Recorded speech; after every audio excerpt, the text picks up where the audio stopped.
প্রিয় বন্ধুরা, শুভেচ্ছা ও ভালোবাসা রইল। আজ আমি চলেছি এমন একটি জায়গায় যেখানে প্রতিটি মুহূর্ত গল্প বলে। চলুন এই অনন্য অভিজ্ঞতায় আপনাদের নিয়ে ডুবে যাই। বন্ধুরা, জীবন মানে গল্প, আর সেই গল্পের সবচেয়ে সুন্দর অংশগুলো লুকিয়ে থাকে আমাদের চারপাশে। আজ আমি আপনাদের নিয়ে যাচ্ছি এক বিশেষ যাত্রায়, যেখানে সীমান্ত মানুষের হাসি কান্না, সংগ্রাম ও ভালোবাসার গল্প ফুটে উঠবে। বন্ধুরা, আপনারা কি কখনো ভেবেছেন সীমান্ত মানুষের যাপিত জীবন কেমন? প্রতিদিন সীমান্তের মানুষ কিভাবে বেঁচে থাকে, কিভাবে হাসে, কিভাবে লড়াই করে? হ্যাঁ বন্ধুরা, আজ আমি আপনাদের সামনে এই ভিডিওতে তুলে ধরবো সেই সব বাস্তব চিত্র। আর সেই সব বাস্তব চিত্র তুলে ধরার জন্য আজ আমি যাচ্ছি হিমালয়ের কোল ঘেঁষে অবস্থিত বাংলাদেশের উত্তর পশ্চিমাঞ্চল জেলা ঠাকুরগাঁও শহর হতে 22 কিলোমিটার দূরে, বালিয়ারডাঙ্গি উপজেলা হতে প্রায় 15 কিলোমিটার দূরে আমজানখোর ইউনিয়নে অবস্থিত বাংলাদেশ সীমান্তের শেষ গ্রামটিতে। তবে আজকে যাত্রা আমার শুরু হয়েছে এই জেলার একটি আলোচিত উপজেলা রানীশংকৈল হতে।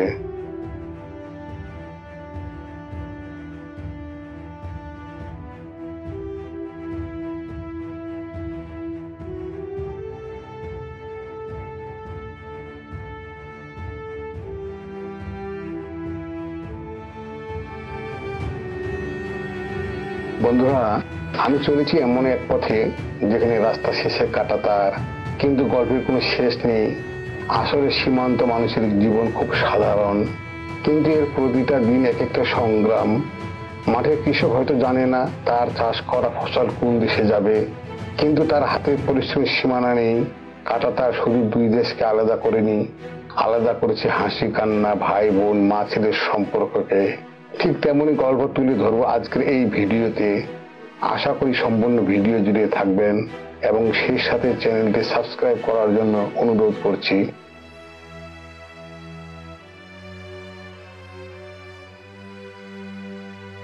বন্ধুরা, সীমান্তে খুব কাছাকাছি এসে চলতি পথে এ ধরনের দৃশ্য চোখে পড়ায় বাইক থেকে নেমে ভিডিও ধারণ করতে শুরু করে দিলাম। কি সুন্দর দৃশ্য! কৃষকেরা মাঠে নেমেছে বড় ধান লাগানোর প্রস্তুতিতে। ট্রাক্টরের ফলায় কাদা মাটি উল্টে যাচ্ছে। ধীরে ধীরে চাষ হওয়ার জমি প্রস্তুত হচ্ছে বড় ধান তৈরির জন্য। পাশেই কয়েকজন কৃষক একসাথে বসে গল্প করছে। তাদের কথার ফাঁকে ফাঁকে হাসির রোল উঠছে। কেউ পুরনো দিনের স্মৃতি চারণ করছে, কেউ বা আগামী ফসলের স্বপ্নে বিভোর।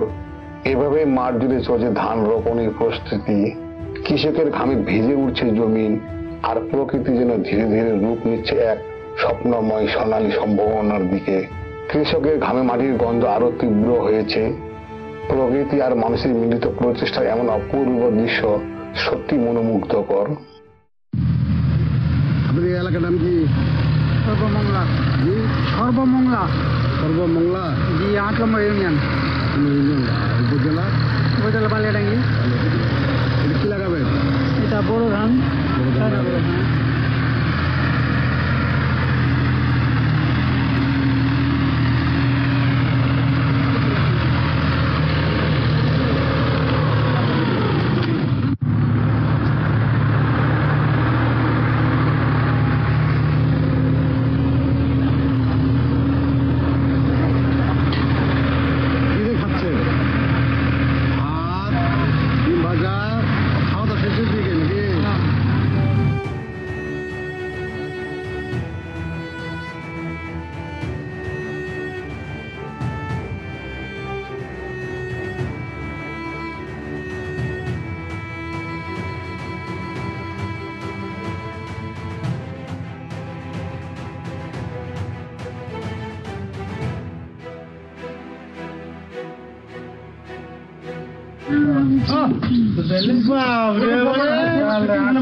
আসলে 2000 টাকা দিবে।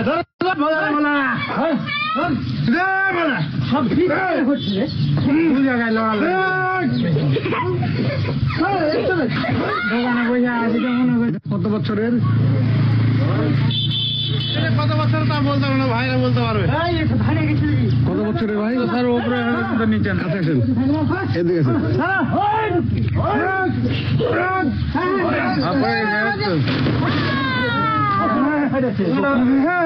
এটা কত বছরের? 50 বছর ধরেন। মানে এখন কি এটা ভেঙে কি পাকা করবেন? হ্যাঁ, পাকা করে। পাকা করবেন। এখন তো আর কাঁচা ঘর থাকে না, এখন সব পাকা করছে। আপনাদের গ্রামটার নাম কি? যেরকম গড়িয়ালি মালদেবা সীমান্ত এলাকা। হ্যাঁ, সীমান্ত আর 2 কিলো বা 2.5 কিলো গেলে সীমান্ত পাওয়া যাবে। এই মাটির ঘর যা যুগের পর যুগ ধরে পূর্বপুরুষদের স্মৃতি বহন করে এসেছে, সেই পূর্বপুরুষদের স্মৃতি ভেঙে কিছুদিনের মধ্যে রূপান্তর হবে একটি ইটের পাকার ঘর। অথচ এই দেওয়ালের ফাটলে কত হাসি কান্নার গল্প লুকিয়ে ছিল। মাটির ঘর মানেই ছিল শৈশবের স্মৃতি, ঠান্ডা মাটির মেঝেতে বসে খাওয়ার মজা, বর্ষার রাতে টিনে চালের টিপ টিপ শব্দ, আর শীতের সকালে উঠোনে রোদ পোহানো। কিন্তু আধুনিকতার ছোঁয়ায় সেই জীবনধারা বদলে যাচ্ছে। আসলে সময়ের সাথে সাথে পরিবর্তন আসাটা স্বাভাবিক। একসময় যে মাটির ঘর ছিল নিরাপদ আশ্রয়, তা এখন জায়গা দিচ্ছে ইটের ঘরকে। ইটের ঘর হয়তো বেশি টেকসই আরামদায়ক, কিন্তু মাটির ঘরের উষ্ণতা, সম্পর্কের বন্ধন আর স্মৃতির আবেশ কি সত্যি ইট কাঠ সিমেন্টে পাওয়া যাবে? যদিও পরিবর্তন মানেই সবকিছু মন্দ নয়, নতুন ঘর মানে নতুন স্বপ্ন, নিরাপদ আশ্রয় আর আধুনিক সুযোগ সুবিধা। সেই আধুনিক সুযোগ সুবিধা এই প্রত্যন্ত গ্রামেও এসে পড়েছে।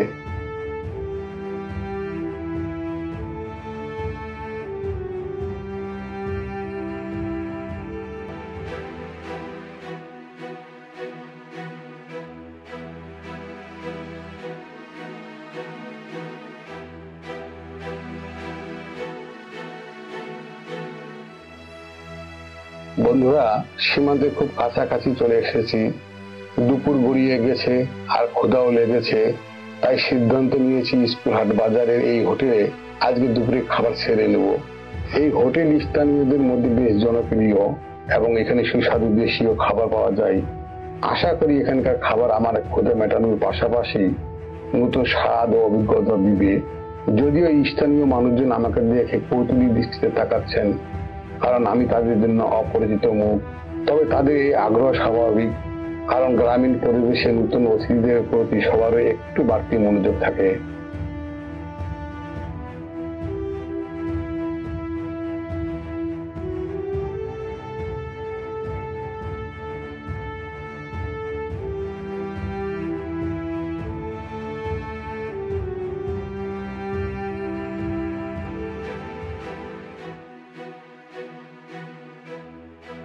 বন্ধুরা, এই গ্রামটি হচ্ছে বাংলাদেশ সীমান্তবর্তী একটি গ্রাম।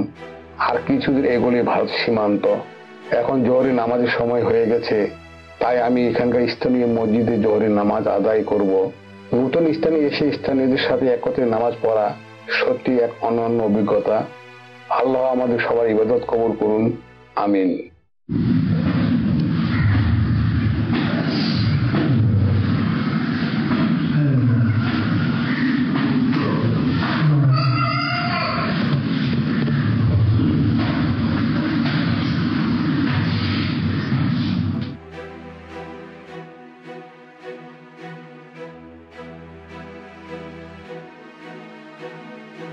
সীমান্ত এলাকার এই প্রান্তে দাঁড়িয়ে আছি বিশাল এক বট গাছের তলায়। গাছটির শাখা প্রশাখা ছড়িয়ে রয়েছে, যেন একটি ছাতা তৈরি করেছে। এখানে রয়েছে একটি ছোট্ট বিশ্রাম নেওয়ার ঘর, যেখানে মানুষ আসেন কিছু সময়ের জন্য বিশ্রাম নিতে, আড্ডা দিতে বা প্রকৃতির মাঝে হারিয়ে যেতে। আর আমার সামনে একটি শান্ত নদী বয়ে চলেছে, যার পানি প্রবাহিত হচ্ছে অদ্ভুত ভাবে। নদীটি পার হলে ইন্ডিয়া, একটি নতুন দেশ, একটি নতুন জীবন।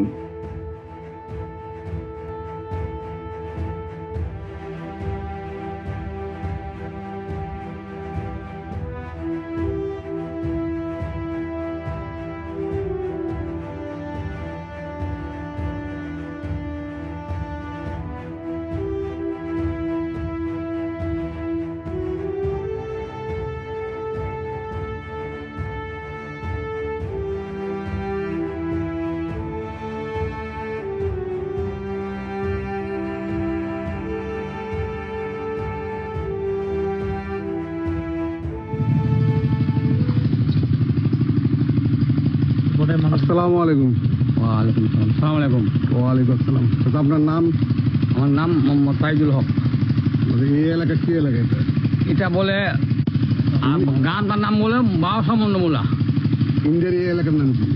এটা হচ্ছে বলে নোটাটোল। নৌকা নটু আটল, নটুয়া টোল নটু আটল, থানা হলো গল্প, ইন্ডিয়া। ইন্ডিয়া। হ্যাঁ গল্প, এটা কি ইন্ডিয়ান ক্যাম্প? হ্যাঁ ইন্ডিয়া কেন। আপনারা তো একদম সীমান্ত এলাকায় বসবাস করতেছেন, তাই না? হ্যাঁ আমার জমি তো ভাঙে চলে গেছে ওইদিকে। এই বাংলাদেশ এলাকা কি নদী পারে?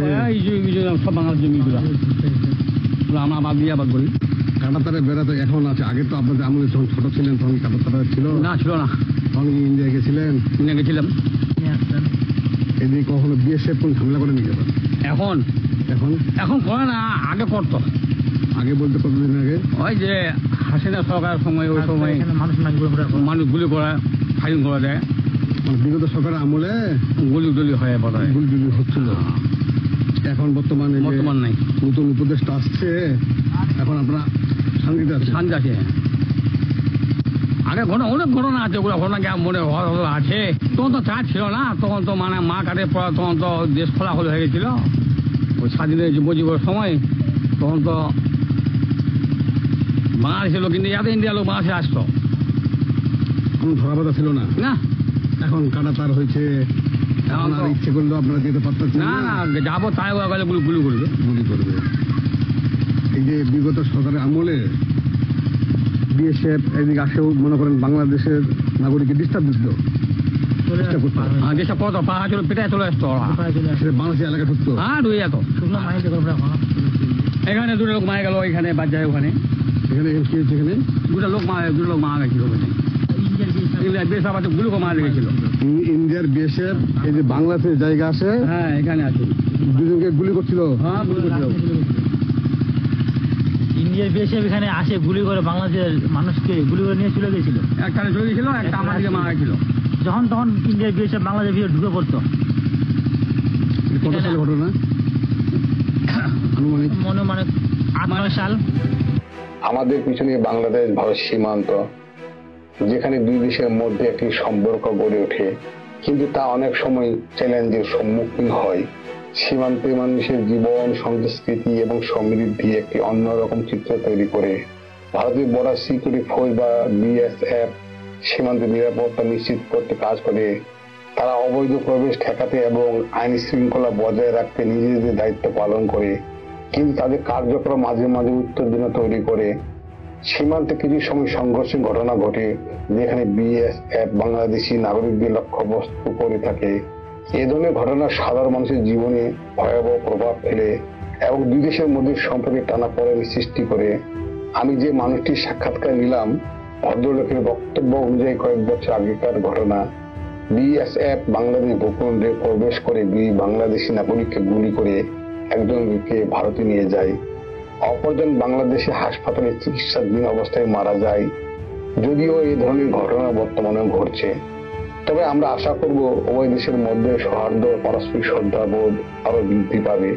সীমান্ত শুধু বিভাজন রেখা নয়, বরং দুই দেশের মানুষের সহাবস্থান ও বন্ধুত্বের ক্ষেত্র হতে পারে। শান্তি ও সহযোগিতাই হতে পারে সকল সমস্যার সমাধান।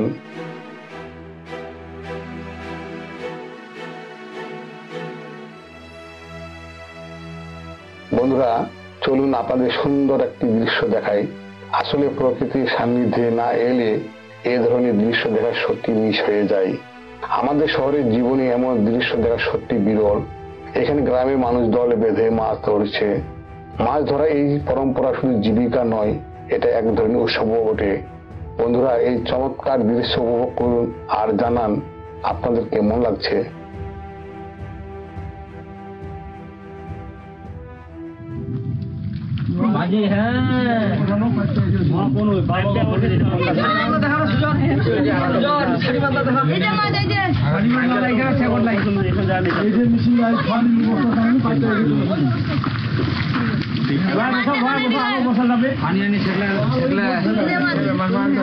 কি মাছ এটা?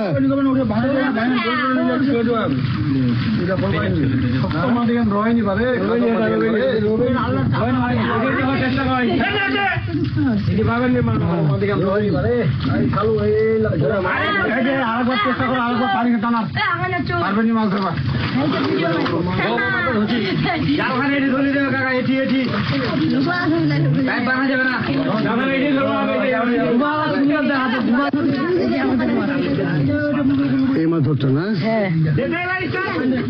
মাছ ধরে কেমন লাগতেছে তোমার? ভালো লাগতেছে। ভালো লাগতেছে। কতগুলো মাছ পেয়েছো? 40 কেজি। তোর নাম কি? মোহাম্মদ সুজন আলী। ঠিক আছে, আচ্ছা। দেখুন বন্ধুরা, কেমন মজার একটি দৃশ্য। গ্রামের শিশুদের সৃজনশীলতা সত্যি অবাক করার মতো। এরা বাঁশের কঞ্চি আর বাঁশ দিয়ে নিজেদের একটা ছোট্ট খেলনা ঘর বানিয়ে ফেলেছে। নিখুঁত হাতে গাঁথা এই ঘরটির জন্য তাদের কল্পনার এক সুন্দর আশ্রয়স্থল। কেউ বেড়া দিয়েছে, কেউ দরজার জায়গা ঠিক করেছে, আবার কেউ ঘরের উপরে চালা দিয়েছে। এতে গ্রামের শিশুদের খেলাধুলার এক অনন্য রূপ। কোনো দামি খেলনা নেই, নেই আধুনিক প্রযুক্তির ব্যবহার, তবুও আছে অপূর্ব আনন্দ আর নিখাত শৈশবের উচ্ছ্বাস। এভাবে প্রকৃতির সঙ্গে মিশে নিজের হাতে কিছু তৈরি করা আনন্দ নিয়ে বেড়ে উঠছে এরা। শিখছে একাত্মতা আর দলবদ্ধ কাজের গুরুত্ব। এই ছোট্ট খেলনা ঘর হয়তো কয়েকদিন পর ভেঙে যাবে, কিন্তু এদের এই নির্মল আনন্দ, কল্পনা ডানা মেলে উঠতে শেখা, এটাই থেকে যাবে স্মৃতিতে, ভবিষ্যতের পথে এগিয়ে যাওয়ার শক্তি হয়ে। এটা তোমাদের হচ্ছে খেলার ঘর। তোমাদের নাম কি? আমার নাম দেলোয়ার। আমার নাম সাব্বির। আমার নাম সুরেন্দ্র। আমার নাম সুরেন্দ্র। এর নাম বিশাল। বন্ধুরা, আগের দৃশ্যে আমরা দেখলাম গ্রামের ছোট ছোট বাচ্চাদের খেলার আনন্দ, যাদের সৃষ্টিশীলতা আমাদের হৃদয়কে ছুঁয়েছে। এখন আসুন আমরা যাত্রা করি সীমান্ত অঞ্চলের এক চাষির কাছে। এই চাষির জীবন আমাদের শেখাবে কিভাবে মানুষের পরিশ্রম আর অধ্যবসায় তাদের দিনকে গড়ে তোলে। মাঠে কাজ করতে থাকায় চাষি ভাইয়েরা, যারা নিজেদের কঠোর পরিশ্রমের মাধ্যমে আমাদের সবার খাবার যোগান দেন, তাদের জীবনযাত্রা আমাদের দৃষ্টিতে নিয়ে আসবে একটি নতুন দিগন্ত।